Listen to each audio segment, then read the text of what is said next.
ജമ്മുകശ്മീരിൽ നിരോധിത സംഘടനയായ ജമാഅത്തെ ഇസ്ലാമിയുമായി ബന്ധപ്പെട്ട ഇടങ്ങളിൽ റെയ്ഡ് 26 ഇടങ്ങളിലാണ് റെയ്ഡ് നടത്തുന്നത്. CRPF-ഉം ജമ്മുകശ്മീർ പോലീസും സംയുക്തമായിട്ടാണ് പരിശോധന നടത്തുന്നത്. വിവരങ്ങളുമായി ആദർശ് TS ഉണ്ട്.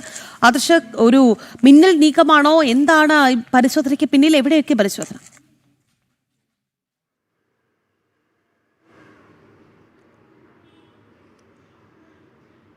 രാഖി, ജമ്മു കാശ്മീർ പോലീസും CRPF-ഉം സംയുക്തമായാണ് ഈ റെയ്ഡ് ആരംഭിച്ചിരിക്കുന്നത്. ജമ്മു കാശ്മീരിൽ അടുത്തിടെ നടന്ന ഭീകരാക്രമണങ്ങളുമായി ബന്ധപ്പെട്ടാണ് ഈ റെയ്ഡെന്നാണ് നമുക്ക് അറിയാൻ കഴിയുന്നത്. പ്രധാനമായും നിരോധിത സംഘടനയായ ജമാഅത്തെ ഇസ്ലാമിയുമായി ബന്ധമുള്ള ഇടങ്ങളിലാണ് റെയ്ഡ് നടക്കുന്നത്. 26 സ്ഥലങ്ങളിലാണ് റെയ്ഡ് നടക്കുന്നത്. ഇതിൽ ജമാഅത്തെ ഇസ്ലാമിയുടെ പ്രവർത്തകരുടെ വീടുകൾ, അവരുടെ സ്ഥാപനങ്ങൾ എന്നിവിടങ്ങളിലൊക്കെ റെയ്ഡുണ്ടെന്നാണ് അറിയാൻ കഴിയുന്നത്.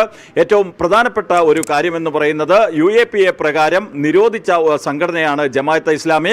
അങ്ങനെയുള്ള ഈ ജമാഅത്തെ ഇസ്ലാമിയുടെ ചില സ്ലീപ്പർ സെല്ലുകൾ ഇപ്പോഴും സജീവമാണ് എന്നുള്ള വിവരത്തിന്റെ അടിസ്ഥാനത്തിലാണ് പോലീസിന്റെ ഭാഗത്ത് നിന്ന് ഇത് സംബന്ധിച്ചുള്ള റെയ്ഡ് ആരംഭിച്ചിരിക്കുന്നത്.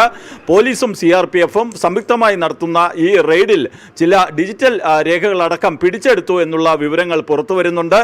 ഇത് ഈ സമീപകാലത്ത് നടന്ന ഭീകരവാദി ആക്രമണങ്ങളുടെ ഉത്തരവാദിത്വം ലഷ്കർ-ഇ തോയ്ബയും ആ ലഷ്കർ-ഇ തോയ്ബയുടെ നിഴൽ സംഘടനയായ ദി റെസിസ്റ്റൻസ് ഫ്രണ്ടും ഏറ്റെടുത്തിരുന്നു. എന്നാൽ ചില ഈ നിരോധിത സംഘടനയായ ജമാഅത്തെ ഇസ്ലാമിയുടെ ചില സജീവ പ്രവർത്തകർക്ക് ഈ സംഘടനകളുമായി ബന്ധമുണ്ടോ എന്നുള്ള വിവരം ലഭിച്ചിരുന്നു. ഇതിന്റെ അടിസ്ഥാനത്തിലാണ് ഇപ്പോൾ കാശ്മീർ താഴ്വരയിലെ ഏകദേശം 26ഓളം ഇടങ്ങളിൽ പോലീസ് പരിശോധന നടത്തുന്നത്. ഇത് സംബന്ധിച്ചുള്ള കൂടുതൽ വിവരങ്ങൾ പുറത്തു വന്നിട്ടില്ല. നിലവിൽ പോലീസിന്റെ ഭാഗത്തു നിന്നും ഈ ജമാഅത്തെ ഇസ്ലാമിയുടെ സജീവ പ്രവർത്തകരുടെ വീടുകളും അവർക്ക് ബന്ധമുള്ള ചില സ്ഥാപനങ്ങളും കേന്ദ്രീകരിച്ചാണ് പരിശോധന നടക്കുന്നതെന്നാണ് അറിയാൻ കഴിയുന്നത്. രാഖി. ശരി ആദർശ്.